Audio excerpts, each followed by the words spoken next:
Seigneur, ta parole est grande, elle demeure à jamais. Ta parole est infaillible, rien ne peut la supprimer. Les tribus de l'Est du Jourdain ont construit un très grand autel, autre que la tente de la rencontre à Silo. Et là, le reste des tribus se sont réunis pour monter les attaquer. Quel est le problème spirituel là-dedans? Josué lut au peuple à nouveau toutes les paroles de la loi, les bénédictions liées à l'obéissance et les malédictions liées à la désobéissance. Pourquoi? Pourquoi, quand Josué mourut, on l'ensevelit à Timnath-Séra, la ville qu'il avait prise? Y a-t-il une signification spirituelle derrière cela?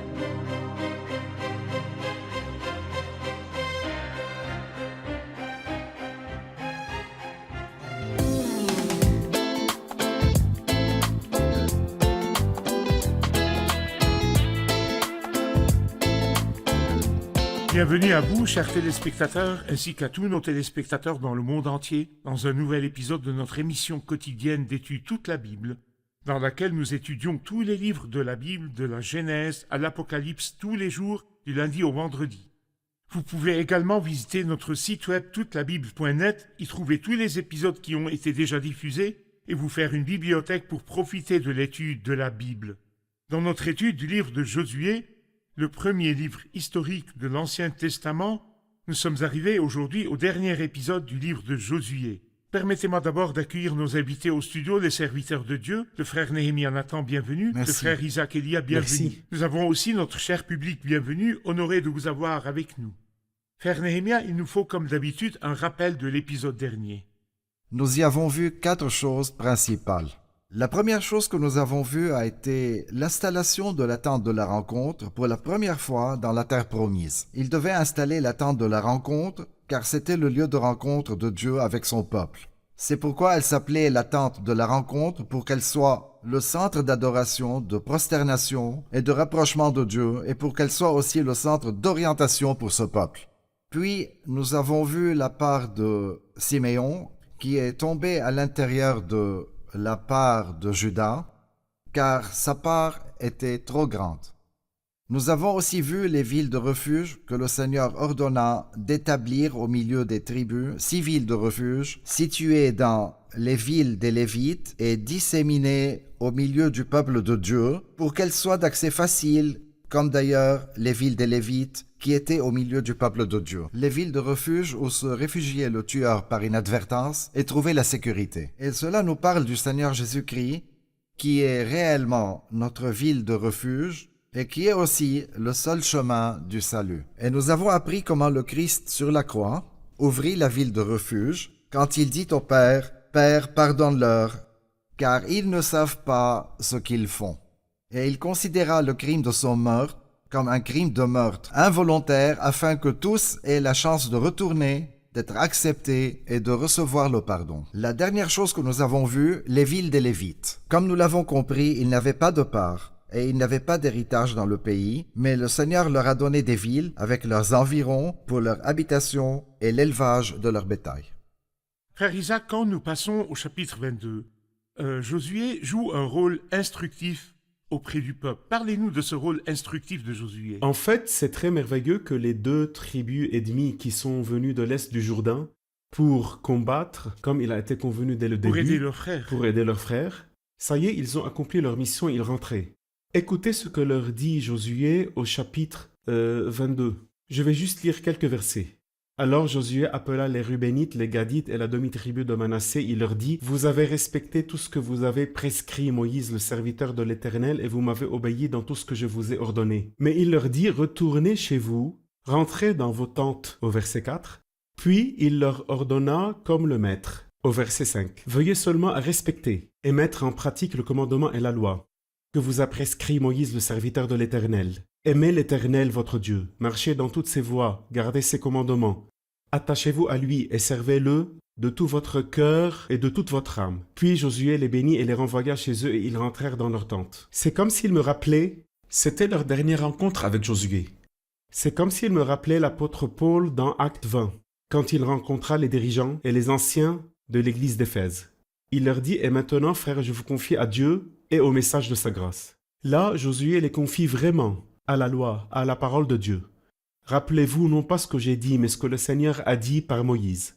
Il les confiait à la parole de Dieu et à la grâce de Dieu qui les préservait. En fait, frère Agad, c'est le rôle du maître fidèle. Il ne confie pas son peuple à lui-même comme étant leur chef ou en les considérant comme ses disciples, mais il confie le peuple du Seigneur, à Dieu et au message de sa grâce. Parfait. Je vais lire les versets du verset 9 au verset 12, puis nous ferons une pause pour prendre la question de nos invités. Chapitre 22 à partir du verset 9. Après avoir quitté les Israélites à Silo dans le pays de Canaan, les Rubénites, les Gadites et la demi-tribu de Manassé repartirent pour aller dans le pays de Galade.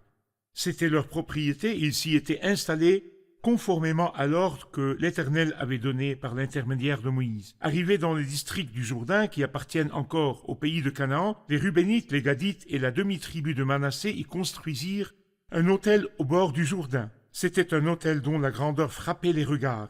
Les Israélites apprirent que l'on disait « Les Rubénites, les Gadites et la demi-tribu de Manassé ont construit un autel qui fait face au pays de Canaan, dans le district du Jourdain, du côté des Israélites. » À cette nouvelle, toute l'assemblée des Israélites se réunit à Silo pour monter les attaquer. À tout de suite après la pause, chers téléspectateurs.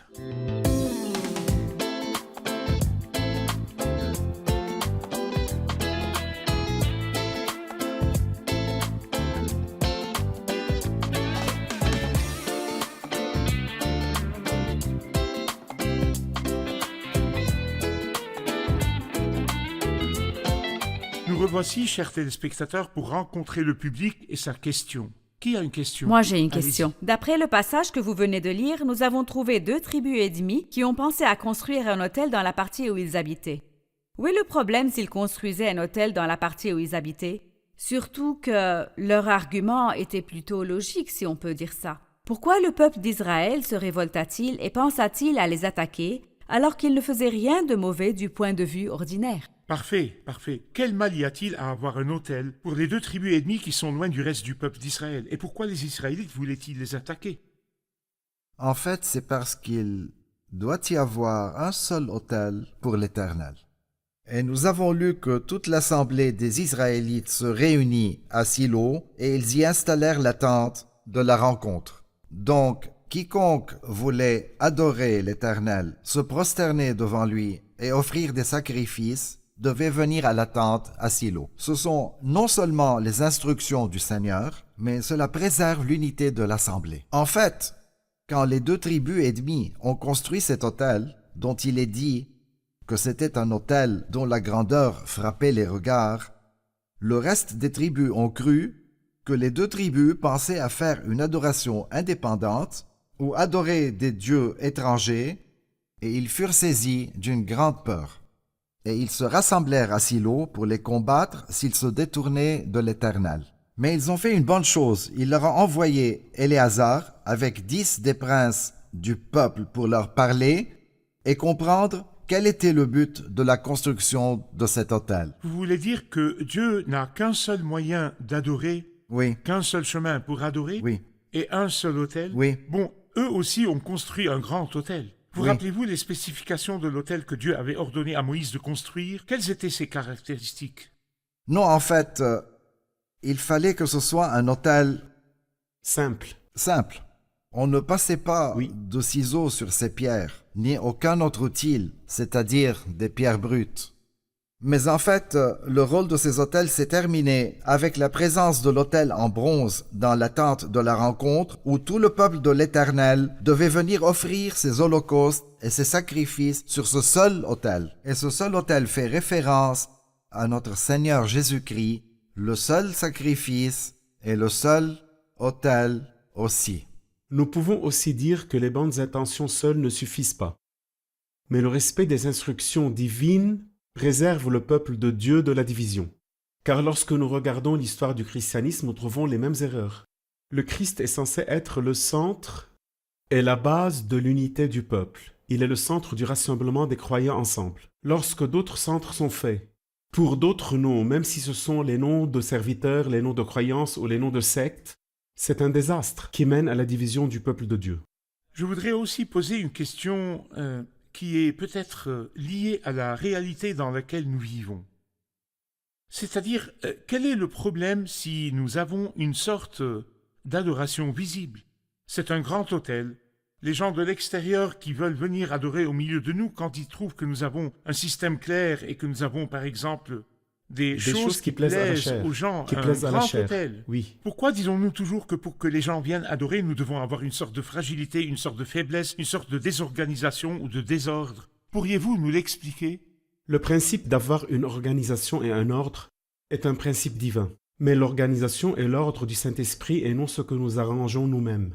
Deuxièmement, nous n'avons pas dit une chose fragile, mais une chose attrayante pour la chair, c'est-à-dire pour l'homme naturel, ou qui plaît à l'œil, ou qui plaît aux gens de par son apparence, ou une grande chose. Cela retire de la grandeur, de la gloire du Christ, qui est l'objet de l'adoration, et la donne au bâtiment, ou bien à la secte, à la croyance, ou aux personnes, même si c'est d'honorables serviteurs. Dieu a donc un chemin et c'est le seul chemin qu'il nous a tracé dans la Bible. La simplicité de l'adoration Exactement. est un seul lieu d'adoration. Il ne veut pas dire un lieu géographique, mais une méthode biblique qui nous a expliqué. Nous ne devons pas nous en écarter ni à droite ni à gauche. Là Il ne où peut deux pas y ou avoir trois un sont autre autel. rassemblés en mon Pas nom. comme nous au nom le du Christ. trouvons bon, ni selon Pas comme notre nous le choix. trouvons bon. Si nous voulons venir au Seigneur, nous devons venir selon le chemin qu'il a tracé et Là auquel où deux il ou prend trois sont plaisir. rassemblés en mon nom, je suis au milieu d'eux. Je voudrais ajouter que le peuple a montré un beau zèle pour le Seigneur. Ils ont parlé à leurs frères et nous voyons leur peur de l'idolâtrie. Et voici ce qu'ils dirent à leurs frères au verset 17. « Considérons-nous comme sans importance le crime de Péor, nous n'en sommes pas encore purifiés, malgré le fléau qu'il a attiré sur l'assemblée de l'Éternel. » Ils leur rappelèrent l'époque où le peuple s'attacha au dieu Baal Péor quand ils étaient installés à Sittim, et là, ils se sont attachés au dieu Baal Péor et se sont livrés à la débauche avec les femmes moabites. Elles invitèrent le peuple au sacrifice à leur dieu. Ils imitèrent les autres nations et il y eut la peste. Mais ils leur ont aussi rappelé un autre incident récent, celui de Akan, fils de Carmi, au verset 20. Lorsque Akan, fils de Zérak, a commis un acte d'infidélité, la colère de l'Éternel ne s'est-elle pas enflammée contre toute l'assemblée d'Israël? Akan n'a pas été le seul à mourir à cause de son crime. Et ce qu'ils ont compris de cette leçon, c'est que le Seigneur considère tout le peuple comme une seule entité. Et que la faute de 2 tribus et demie du peuple se reflètera sur tout le peuple et tout le peuple en subira les conséquences. Mais le peuple avait une autre pensée, désolé. Les 2 tribus et demie avaient une autre pensée. Que cet autel n'était qu'un témoin, ou aide, comme ils l'ont appelé. Ils n'avaient pas l'intention d'y offrir des sacrifices, mais c'était juste un témoin qui leur rappelait le Seigneur, leur Dieu. En fait, Avait-il de bonnes aujourd'hui, intentions? ils avaient de bonnes intentions, mais comme nous l'a dit le frère Isaac, les bonnes intentions n'empêchent pas les N'ouvrons écarts. donc pas la porte à un mauvais comportement motivé par de bonnes intentions. Y a-t-il aujourd'hui des gens qui enseignent sur un autel sans sacrifice? Oui. Il y a des gens qui veulent bien accepter le Christ comme bon maître Mais sans la croix. et l'accepter comme faiseur de miracles et l'accepter comme réformateur social dont les principes sont valables pour construire une bonne société, mais sans la croix. Le Christ sur la croix est rejeté, mais le Christ sans la croix, ça ne nous dérange pas. Bon, j'ai une question pour vous. Au chapitre 23, Josué était vieux, il était d'un âge avancé et à la fin de ses jours. Mais il voulait laisser entre les mains des Israélites les paroles de la loi, les incitations, les avertissements, les bénédictions et les conséquences que ce peuple pourrait subir s'il désobéissait à la parole de l'Éternel. Pourquoi a-t-il cité devant eux tous les encouragements et les bénédictions et pourquoi a-t-il cité toutes les malédictions qui pourraient les atteindre s'ils s'écartaient des paroles de cette loi? Écoutez, Josué répète ici au peuple ce que le Seigneur lui avait personnellement dit.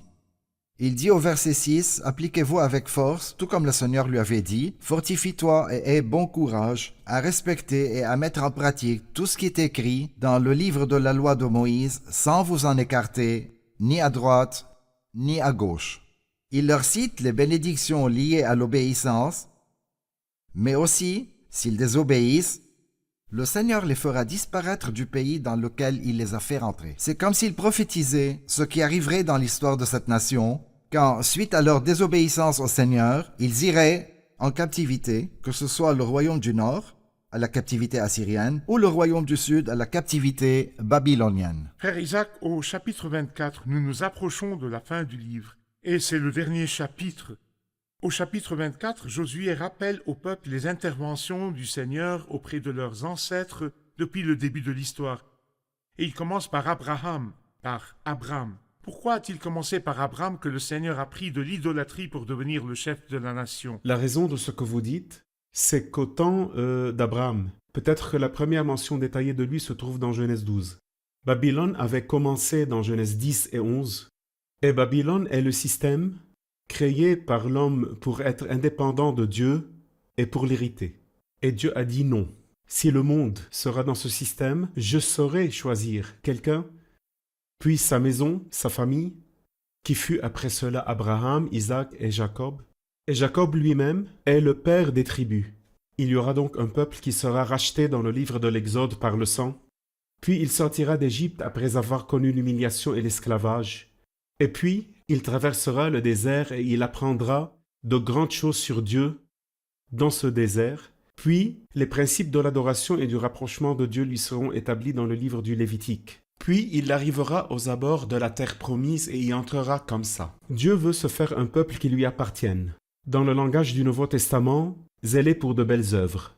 Le Seigneur a vu que la grande majorité est indépendante de lui. Et toujours le principe de la séparation, que Dieu sépare un peuple pour lui du milieu d'une grande majorité qui s'éloigne de ses principes et embrasse des pensées démoniaques. C'est un principe biblique permanent. En fait, il a d'abord mis à part Exactement. Abraham. Après cela, le peuple d'Israël comme une nation à part. Comme une nation du milieu d'une autre nation. Et en même temps, le Seigneur voulait que continue ce témoignage, d'où sera issue la descendance de la femme qui était promise dès le début de la Genèse. La descendance de la femme qui écrasera la tête du serpent qui est le Christ. Et donc, Dieu a un grand plan. Et son peuple est censé jouer son rôle dans ce plan. Ce qui est merveilleux, comme vous avez dit, Josué a clôturé le livre au chapitre 23 par un discours incitatif des bénédictions et des malédictions. Au chapitre 24, il leur ramène l'histoire du temps d'Abraham. Et leur dit un verset très connu, peut-être l'un des versets les plus connus dans Josué.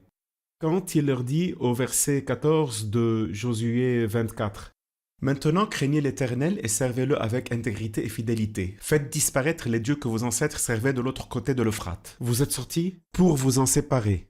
Et servez l'Éternel en Égypte. Et après, mais si vous ne trouvez pas bon de servir l'Éternel, choisissez aujourd'hui qui vous voulez servir. Quant à ma famille et à moi, nous servirons l'Éternel. Nous continuerons dans la ligne du témoignage. » Certains voient que quant à ma famille et moi, nous servirons signifie nous allons servir. Cela vient parfois dans l'original au temps futur. Comme si Josué, en touchant à la fin de sa vie, disait « Tant que j'aurai en moi un souffle de vie, tant qu'il me restera une minute à vivre, j'adorerai et servirai le Seigneur. » C'est ce que je souhaite pour moi. Et c'est la nature de sa vie. C'est la nature de la vie de Josué. Et à chaque téléspectateur, je dis la meilleure chose, c'est de rester jusqu'au dernier souffle fidèle au Seigneur. Frère Nehemia, je vais lire les versets de 29 à 31, faire une pause puis prendre la question du public. Dans Josué 24, les versets 29 à 31. Après ces événements, Josué, fils de Nun, serviteur de l'Éternel, mourut. Il était âgé de 110 ans. On l'ensevelit dans le territoire dont il avait hérité à Timnath-Sérac, dans la région montagneuse d'Éphraïm, au nord du mont Gash. Israël servit l'Éternel durant toute la vie de Josué, et durant toute la vie des anciens qui lui survécurent et qui connaissaient tout ce que l'Éternel avait fait en faveur d'Israël. À tout de suite, chers téléspectateurs, après la pause.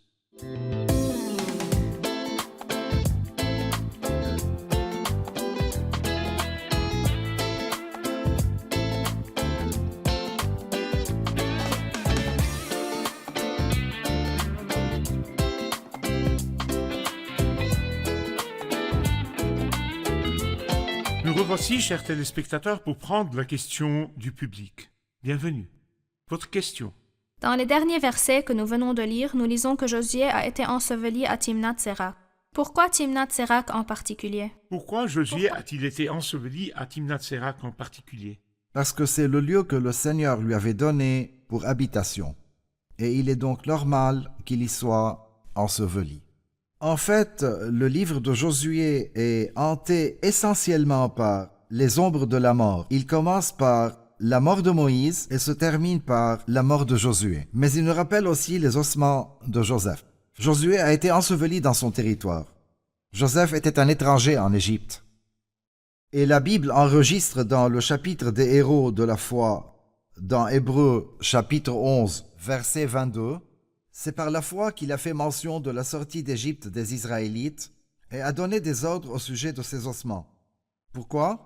Joseph a eu une grande gloire en Égypte, mais son cœur ne s'est jamais attaché à l'Égypte. Son cœur s'est attaché au pays que Dieu avait promis à ses ancêtres, à tel point qu'il n'accepta pas que ses ossements restent en Égypte et donna ses ordres à ses fils au sujet de ses ossements de les emporter avec eux en Égypte. Ceci me rappelle un beau paradoxe. Ruth dit à Naomi, « Ton peuple sera mon peuple, Ton Dieu sera et mon ton Dieu. Dieu sera mon Dieu. Où tu iras, j'irai, et où tu mourras, je mourrai, et j'y serai enterré. » Son lien avec son peuple et son pays a été complètement rompu. Mais Joseph, non. Même quand il était sur le trône d'Égypte, son cœur était là où se trouvait son pays, le pays que le Seigneur avait promis à ses ancêtres. Et c'est pourquoi le livre ne se termine pas avant de mentionner les ossements de Joseph selon son ordre. Bon, à la fin de l'épisode, il nous fait faire un résumé rapide des sujets du livre de Josué. Le livre de Josué, comme nous l'avons vu, est le premier des 12 livres historiques de l'Ancien Testament. Les livres historiques qui parlent de l'homme et de son échec, mais aussi de Dieu et de sa grâce. En même temps, ce livre nous parle de la possession des bénédictions terrestres que Dieu avait promises à son peuple ancien. Ce peuple allait finalement entrer pour posséder le pays de Canaan lorsqu'il aurait traversé le Jourdain. Et après avoir traversé le Jourdain, il commencera à combattre pour posséder. Le livre comporte 24 chapitres. Nous pouvons le diviser en 2 grandes idées. Du chapitre 1 jusqu'au chapitre 12, ces 5 premiers chapitres parlent de l'entrée, puis de 6 jusqu'à 12, nous avons les guerres pour posséder, et du chapitre 13 jusqu'au chapitre 22, le partage du pays que nous avons vu. En effet, le partage des tribus et des territoires était en fonction de l'effectif de chaque tribu, et que le tirage au sort déterminait l'emplacement. Nous avons vu que les Lévites avaient des villes, ils n'avaient pas de part comme territoire complet. Et nous avons vu à la fin du livre Josué qui parlait de la bénédiction et de la malédiction au chapitre 23 et racontait l'histoire de ce peuple à partir d'Abraham jusqu'à la fin dans le dernier chapitre qui est le chapitre 24. Nous avons aussi vu le Christ très clairement dans ce livre en 7 belles images. Josué, dont le nom hébreu signifie, si nous voulons traduire le mot hébreu, c'est Yahvé sauve. Jésus sauvera son peuple de ses péchés. Nous avons vu l'arche sous 4 noms dans ce livre, dans Josué 3 et 4. Et chacun de ces noms est lié au Christ dans l'un des évangiles, des 4 évangiles. Nous avons vu dans le chapitre 5 plus d'une image du Christ, la Pâque, la manne, le blé du pays, le chef de l'armée de l'Éternel. Puis nous avons vu le Christ dans la 7e et dernière image au chapitre 20 dans les villes de refuge, car le Christ est la véritable ville de refuge. Nous avons vu dans ce livre comment Dieu a soutenu son peuple, afin d'accomplir ses promesses par l'intermédiaire de son peuple. Dieu n'abandonne pas l'homme. Et en même temps, il utilise le peuple pour éliminer le mal de ces peuples avec lesquels il a été patient, pour apprendre à son peuple la sainteté. Et en même temps leur apprendre que les bénédictions qui leur appartiennent exigent du zèle, pour qu'ils puissent en profiter. Tout lieu que foulera la plante de votre pied, je vous le donne. Mais pour pouvoir en profiter, ils ont dû d'abord traverser le Jourdain, qui nous parle de la mort et de la résurrection avec le Christ. Puis nous avons vu de beaux détails. Nous avons vu comment une non-juive comme Rahab, la grâce de Dieu intervient et elle fait partie du peuple de Dieu. Et comment un homme du peuple de Dieu comme Akan de la tribu de Juda est infidèle et pris de l'interdit. Et le Seigneur ne fait pas de favoritisme. Le Seigneur veut bien sauver le pire des pécheurs s'ils se tournent vers lui. Mais aussi, la sainteté de Dieu doit être respectée pour ceux qui s'approchent de lui et il juge les personnes les plus proches si elles tombent dans le péché. C'est ce qui est arrivé à Akan et sa famille. C'est un livre plein de leçons. Tout comme la sainte histoire est pleine de leçons, qui ont été écrites pour notre instruction et pour nous avertir, à nous qui sommes parvenus à la fin des temps. Nous sommes arrivés à la fin de l'épisode et à la fin du livre. Que le Seigneur vous bénisse. C'était un livre très, très riche. Nous l'avons apprécié et nous avons apprécié votre présence parmi nous. Un grand merci. Merci, chers invités. Que le Seigneur vous bénisse. Nous avons apprécié votre présence parmi nous. Merci. Chers téléspectateurs, nous avons terminé le livre de Josué, le livre de la possession, le livre des guerres pour posséder et jouir de ce qui nous appartient en Christ. Le livre est terminé et nous avons appris que Josué mourut. Josué, ce grand héros, mourut. Mais Jésus-Christ est le même hier, aujourd'hui et pour l'éternité. Et après la mort de Josué, dans le livre des Juges, le peuple s'est beaucoup détérioré et il a renoncé à ce qui lui appartenait. Mais je vous assure que le Christ est à nous et qu'il vit. Et tant qu'il vit, nous vivrons aussi. Et tant que le Christ vit au siècle des siècles, notre héritage ne se perdra jamais. Il est dit de notre héritage qu'il nous est réservé dans le ciel, qu'il ne peut ni se souiller, ni perdre son éclat. Pourquoi? Parce qu'il nous est réservé dans le ciel, et nous aussi sommes réservés pour cet héritage. Je dirais aussi que Josué mourut, et c'est une fin naturelle pour tout être humain. Josué mourut et on l'ensevelit dans le territoire qu'il avait choisi. Et vous pouvez, chers téléspectateurs, décider où vous irez dès maintenant. Où vous irez? Josué a choisi l'endroit où il serait enseveli. Josué aimait beaucoup cette région et désirait d'être enterré dans cet endroit. Il désirait que la fin de sa vie soit dans cet endroit. Où serait la fin de votre vie? Chacun de nous sur cette terre est comme un étranger. Aucun de nous n'est immortel. Chacun de nous suit un chemin de deux. Choisirez-vous Canaan ou choisirez-vous le ciel?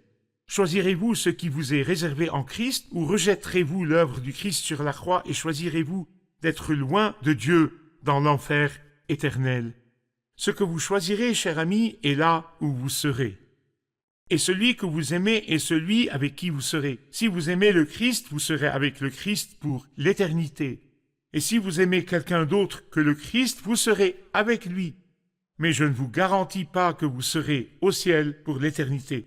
Réfléchissez 1000 fois, car la fin est très difficile loin du Christ, et éblouissante et très belle avec le Christ. C'est pourquoi je vous confie à la grâce de Dieu jusqu'à ce que nous nous retrouvions dans un nouveau livre et un nouvel épisode. Que le Seigneur soit avec vous. Seigneur, ta parole est grande, elle demeure à jamais. Ta parole est infaillible, rien ne peut la supprimer.